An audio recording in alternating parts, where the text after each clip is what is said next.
किसान आंदोलन में उतने ही किसान हैं जितने कि पाकिस्तान में अल्पसंख्यक। ये जो काम अधूरा रह गया था उसको वापस से पूरा किया जा रहा है। किसान आंदोलन के नाम पे दिल्ली को चोक करने की पूरी कोशिश की जा रही है। वही दिल्ली जो कि ऑलरेडी पॉल्यूशन से इतना परेशान है। एक तरफ नॉर्थ से आईफोन 14 रखने वाले किसान आ रहे हैं तो दूसरी तरफ साउथ से घुमक्कर किसान आ रहे हैं जो कि दिल्ली को चोक करना चाहते हैं। वो दिल्ली जहाँ का चीफ मिनिस्टर सिर्फ पलटी मारना जानता है। अगर नीतीश कुमार के बाद पलटी मारने में सबसे बड़ा कोई नाम सामने आता है तो वो है दिल्ली के चीफ मिनिस्टर अरविंद केजरीवाल जी।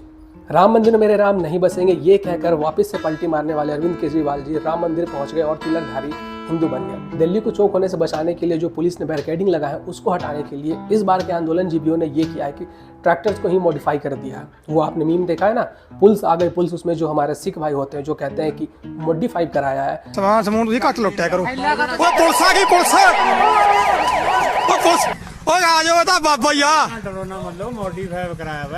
अच्छा मॉडिफाई कराया बाबा। आजकल उनका जो टेक्निक है, उनके जो सिस्टम है, उनके जो नॉलेज है उसका गलत इस्तेमाल किया जा रहा है। वो क्रिस में आपने सुना था ना, हमारे शक्तियों का गलत इस्तेमाल हो रहा है। तो आज हम बात करेंगे इसी आंदोलन के बारे में, थोड़ा सा बात करेंगे हम लोग राहुल गांधी जी के बारे में भी और थोड़ा सा हम एनालिसिस करेंगे कांग्रेस के बारे में भी, क्योंकि आप लोगों ने हमसे बहुत बार रिक्वेस्ट किया है कि आप लॉन्ग वीडियोस क्यों नहीं बनाते हो। तो आज आपके सामने लॉन्ग वीडियो हाजिर है। मैंने 2-3 टॉपिक को एक वीडियो में इसलिए मर्ज कर दिया है ताकि आपका जो कीमती समय है उसमें से कुछ इंपॉर्टेंट पल मैं आपके बचा सकूं। तो एकदम शुरू से करते हैं। ये आंदोलन जो कुछ सालों पहले खत्म हो गया था वो वापस से शुरू क्यों हुआ? इसका जवाब है नहीं। ये आंदोलन 2 सालों पहले खत्म ही नहीं हुआ था, क्योंकि इस आंदोलन का मकसद ही था करंट गवर्नमेंट को नीचे खींचना या फिर करंट गवर्नमेंट को नीचे गिराना। पर आप लोग सोच रहे होंगे कि आखिर किसानों को इन सब चीज़ों से क्या लेना देना, किसान को पॉलिटिक्स से क्या मतलब है, कौन सत्ता में है कौन सत्ता में नहीं है, उससे किसानों को क्या फ़र्क पड़ता है। बिल्कुल सही सोच रहे हो आप, क्योंकि असली किसान तो खेतों में है, जो अपने खेत में बुआई कर रहे हैं, रुपाई कर रहे हैं, अपनी फसलों की देखभाल कर रहे हैं।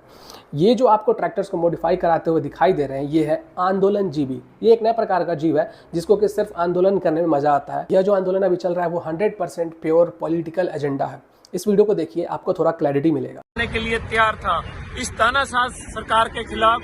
मैं आपको 2 बातें स्पष्ट कर देना चाहता हूं कि मुद्दे सबके हैं। जो पैरामिलिट्री फोर्सेस हैं उनके मुद्दे हैं, अग्निवीर है, उनका 1 पेंशन का रैंक है, किसान मजदूर सबकी लड़ाई लड़ रहा है, खिलाड़ियों की लड़ाई लड़ रहा है। मणिपुर में जो दंगे हुए थे उनके लिए किसान खड़े हुए, नूह के दंगों को रोकने के लिए किसान खड़े हुए। अब मजदूरों के लिए पूरे विपक्ष की लड़ाई किसान लड़ रहे हैं, जिसकी आज आगाज हो चुका है।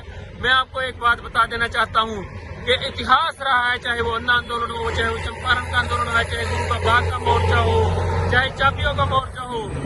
आंदोलनों से नेता पैदा होते हैं, नेताओं से आंदोलन नहीं होता। ये कल तय कर दिया जाएगा और आने वाले समय में आप देखेंगे कि ये आंदोलन इस देश की दिशा, इस देश का राजनीतिक जो भूगोल है वो बदलने का काम करेगा और लोग एक नई देश को देखेंगे जिसके साथ हमारी एकता, हरियाणा पंजाब भाईचारा और देश के अंदर किसान मजदूर की और कमेरे की बात होगी। बहुत बहुत धन्यवाद। जय जवान जय किसान।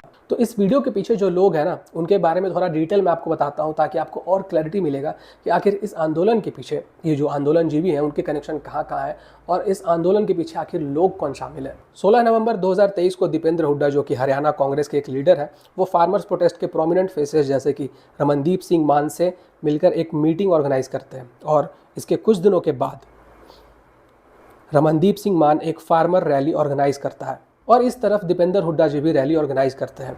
फिर रमनदीप सिंह मान पंजाब के बड़े बड़े जमींदारों से मिलकर एक मीटिंग करता है और दिल्ली की तरफ एक मार्च निकालता है। और फिर ये जब सब कुछ प्लानिंग के तहत चल रहा होता है, सब कुछ सटीक चल रहा होता है, तब राहुल गांधी जी ट्वीट करके हरी झंडी दिखा देते हैं। और अब तो राहुल गांधी जी भी इस आंदोलन में फिलहाल कूद चुके हैं। अब जब राहुल गांधी जी की बात निकली है तो थोड़ा सा राहुल गांधी जी के बारे में भी बात कर लेते हैं, क्योंकि जब बात निकली है तो दूर तक जाएगी।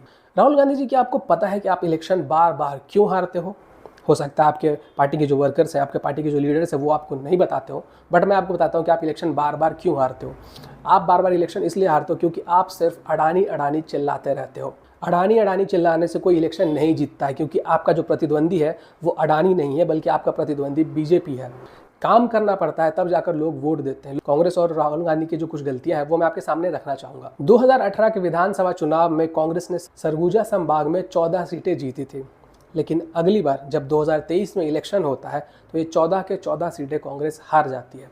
पता है क्यों? क्योंकि पिछले 4 सालों से आप सिर्फ अडानी अडानी चिल्ला रहे थे और ट्राइबल्स के साथ जो आपने प्रॉमिस किया था रोजगार का, अच्छी शिक्षा का, अच्छे लाइफस्टाइल का, वो सब पे आप मुकर गए। इसलिए ट्राइबल्स ने आपको वोट नहीं दिया और आप हार गए। और इस बार आप वापस से ट्राइबल भाइयों के नाम के ऊपर एजेंडा चला रहे हो। जिन लोगों को नहीं पता है उनको मैं बता देना चाहूँगा कि आखिर मामला है क्या।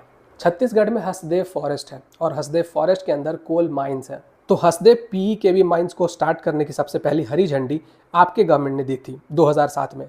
इस हसदेव माइन का विरोध 2014 तक कभी नहीं हुआ क्योंकि तब तक कांग्रेस की गवर्नमेंट थी। और 2014 के बाद इस हसदेव माइन के अंदर सिर्फ एक माइन का विरोध हो रहा है जिसमें अडानी ग्रुप MDO एग्रीमेंट के साथ सेंट्रल गवर्नमेंट के साथ काम कर रहा है। अभी जो माइन है इसके ऊपर कंट्रोल है राजस्थान के इलेक्ट्रिसिटी बोर्ड का, क्योंकि यहाँ से जो कोल निकाले जाते हैं उसको भेजा जाता है राजस्थान, जहाँ पे कि इस कोयले का इस्तेमाल किया जाता है बिजली को जनरेट करने के लिए और फिर उस बिजली को यूज़ किया जाता है राजस्थान के अंदर।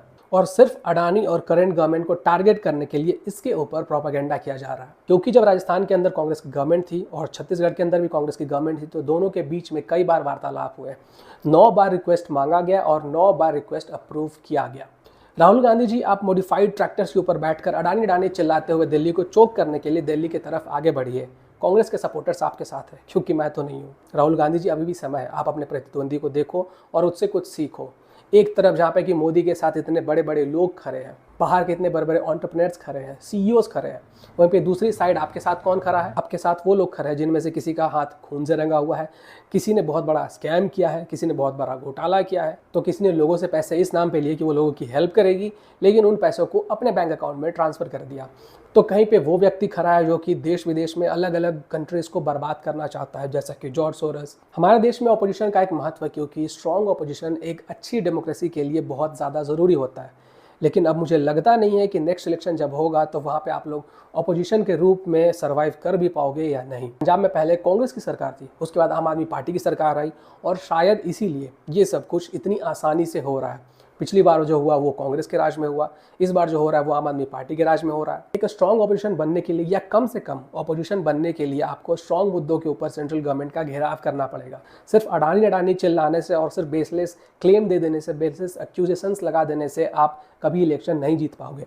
इसमें आपकी ही भलाई है और आपके पॉलिटिकल पार्टी की ही भलाई है और इसके साथ साथ हमारे देश की भी भलाई है, क्योंकि एक अच्छा पॉलिटिकल पार्टी वही होता है जो खुद की गलतियों से भी सीखता है और सामने वाले प्रतिद्वंदियों से भी सीखता है। अब अगर हम वापस से आए अपने आंदोलन जीवियों के ऊपर, तो जिस MSP के बारे में इतना ज़्यादा हो हल्ला हो रहा है, इतना ज़्यादा बातचीत हो रहा है कि अगर हमें MSP नहीं दी जाएगी तो हम बाहर के मार्केट्स में अपने अनाजों को बेचेंगे, उसके ऊपर मैं आपको क्लैरिफिकेशन देता हूँ। जो चीज़ें हैं वो भी मैं आपको एक्सप्लेन करके बताता हूँ। दरअसल अभी के जो आंदोलन जीवी हैं और बहुत लोग जिनको किसान बोल रहे हैं, तो इनका ये डिमांड है कि उनको हर एक फसल के ऊपर MSP मिले। अगर उनको ढंग की MSP नहीं मिलेगी तो वो बाहर के कंट्रीज़ में क्यों ना बेचें, क्यों अपने गवर्नमेंट को बेचे, क्यों दूसरे कंट्रीज को वो ना बेचे। अब देखिए कि राहुल गांधी जी से बड़ा और कांग्रेस से बड़ा कोई हिपोक्राइट कैसे हो सकता है। यह बात है 16 अप्रैल 2010 की, जब कांग्रेस ने एक लेटर लिखा और इस रिटन लेटर को पार्लियामेंट में भेजा और इस लेटर में ये लिखा हुआ था कि वो स्वामीनाथन के फॉर्मूले के हिसाब से MSP किसानों को नहीं दे सकते हैं, क्योंकि ये इम्पॉसिबल है पहली चीज़ तो, और दूसरी चीज़ अगर वो ये करेंगे तो मार्केट में बहुत ज़्यादा डिस्ट्रक्शन हो सकता है। और अभी 2024 में राहुल गांधी जी खुद कह रहे हैं कि जो किसान आंदोलन कर रहे हैं उनको उनका हक मिलना चाहिए और स्वामीनाथन फॉर्मूले के हिसाब से उनको MSP मिलना चाहिए। इंडियन गवर्नमेंट ऑलरेडी किसानों की बहुत मदद करता है, जहाँ पे कि बाकी लोगों को लोन 8 से 12% के आसपास में मिलता है, वहीं पे किसानों को लोन 4% में मिलता है। जो भी रॉ मटेरियल्स यूज़ होते हैं उनको भी हेविली सब्सिडाइज किया हुआ है ताकि किसानों को फ़ायदा मिल सके। इंडिया में यूरिया 300 का, लेकिन चाइना में 1620 का और इंटरनेशनल मार्केट में 1246 का मिलता है। ऐसे ही DAP का भी इंडिया और बाहर के मार्केट में 1000 रुपये तक का डिफरेंस आ जाता है। जैसा कि मैंने आपको पहले बताया कि कुछ ये जो आंदोलन जीवी है वो ये कह रहे हैं कि अगर हमें अच्छा MSP नहीं मिलेगा तो हम बाहर के मार्केट्स में बेचेंगे, मतलब इंडिया में ना बेच के, इंडियन गवर्नमेंट को ना बेच के बाहर के कंट्रीज़ को वो डायरेक्टली बेचेंगे जहाँ से उनको अच्छा प्रॉफिट मिलेगा। अब उसकी भी आप सत्यता जान लीजिए। इंडियन गवर्नमेंट 2275 MSP पर लेती है, लेकिन अर्जेंटीना की गवर्नमेंट 1994 और रशियन गवर्नमेंट 1870 के रेट पर ही एक्सपोर्ट कर देती है। शिकागो बोर्ड ऑफ ट्रेड का तो प्राइस 1745 है। हमारे हायर रेट्स होने की वजह से इंटरनेशनल मार्केट में कम्पीट करना बहुत मुश्किल रहेगा। अगर आप लोगों में से कोई भी थोड़ा सा भी बिजनेस जानता होगा तो उसको समझ में आ रहा होगा कि जब भी मंडी में किसी चीज़ का भाव लगाया जाता है या जब भी कोई चीज़ कोई खरीदता है तो जो सबसे कम दाम में जो व्यक्ति देता है सबसे ज़्यादा बिक्री उसकी ही होती है।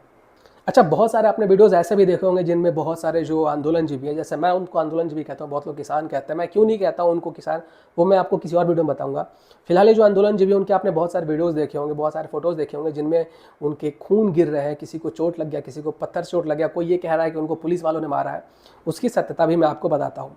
इस वीडियो को देखिए और समझिए कि आखिर ये कहना क्या चाह रहे हैं। ਉਹੀ ਡਰੋਨ ਸਾਡੇ ਤੇ ਬੰਬ ਸਿੱਟਣ ਆਉਂਦਾ ਤਾਂ ਸਾਡੇ ਬਹੁਤ ਜਿਹੜੇ ਨੌਜਵਾਨ ਹੈ ਸਾਡੇ ਬਜ਼ੁਰਗ ਉਹ ਇੰਜਰਡ ਵੀ ਹੁੰਦੇ ਆ।